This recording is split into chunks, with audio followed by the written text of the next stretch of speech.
السلام علیکم ورحمۃ اللہ وبرکاتہ۔ آپ دیکھ رہے ہیں شکیل احمد آفیسیل۔ میں ہوں شکیل احمد، لیکن میرے مرنے کے بعد سب سے پہلے جو چیز مجھ سے چھین لی جائے گی وہ میرا نام ہوگا، کیونکہ جب میں مر چکوں گا تو لوگ میرے بارے میں میرے نام لے کر نہیں پوچھیں گے، بلکہ پوچھیں گے کہ لاش کہاں ہے۔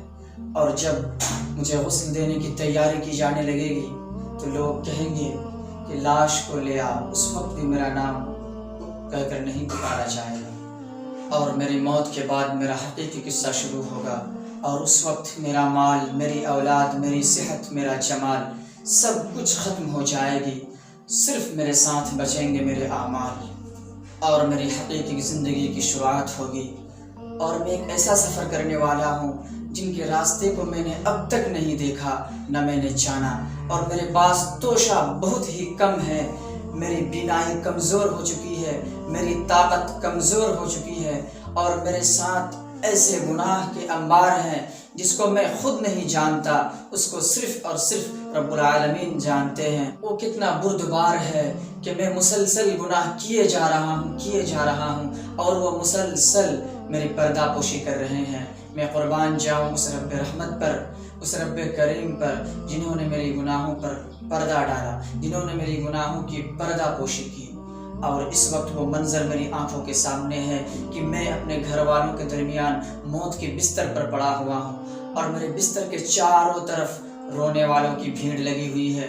ڈاکٹر کو بلایا جا رہا ہے، لیکن ڈاکٹر کی کاریگری کس کام آئے گی؟ میرا جسم تو بے حس و حرکت ہو چکا ہے، اور اب مجھے لوگوں کے ہاتھ الٹ پلٹ رہے ہیں۔ اور لیجئے، لوگوں نے میری آنکھیں بند کر دی، میرے جبڑوں کو باندھ دیا تاکہ میرے جبڑے کھل نہ سکے، اور وہ فوراً کفن خریدنے میں لگ گئے۔ اور اس دنیا میں میرے سب سے محبوب شخص وہ غسل دینے والوں کی طرف لپکا کہ جلدی سے مجھے غسل دے دے۔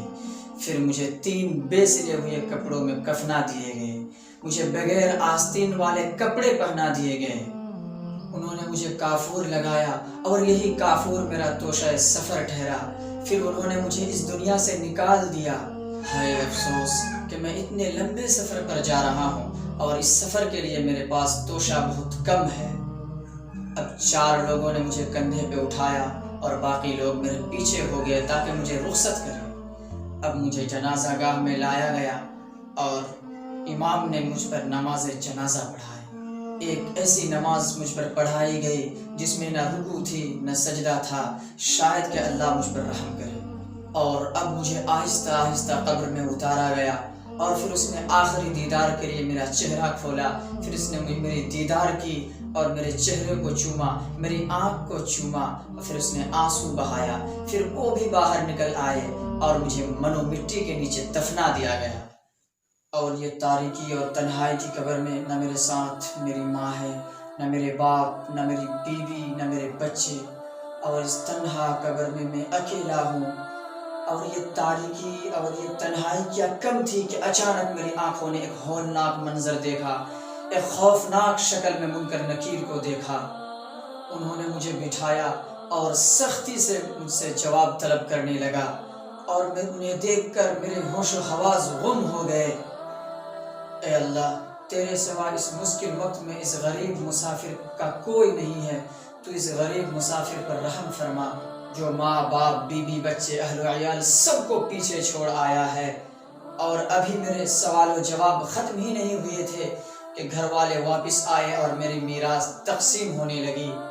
اے دنیا والو، یاد رکھنا کہ تم اس دنیا میں امتحان کے لیے آئے تھے، کہیں ایسا نہ ہو کہ تم امتحان کا پرچہ ہی حل کرتے رہو اور تم سے امتحان کا پرچہ چھین لیا جائے اور تم جواب ہی نہ دے سکو۔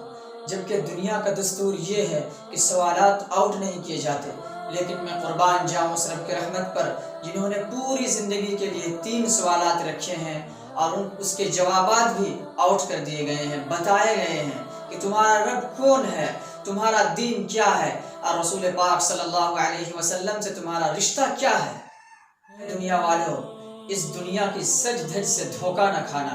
تم دیکھنا کہ جن لوگوں نے دنیا میں بہت مال کا انبار جمع کیا تھا، جنہوں نے دولت جمع کی تھی، وہ مرنے کے بعد کافور اور کفن کے علاوہ کچھ بھی نہیں لے جا سکے۔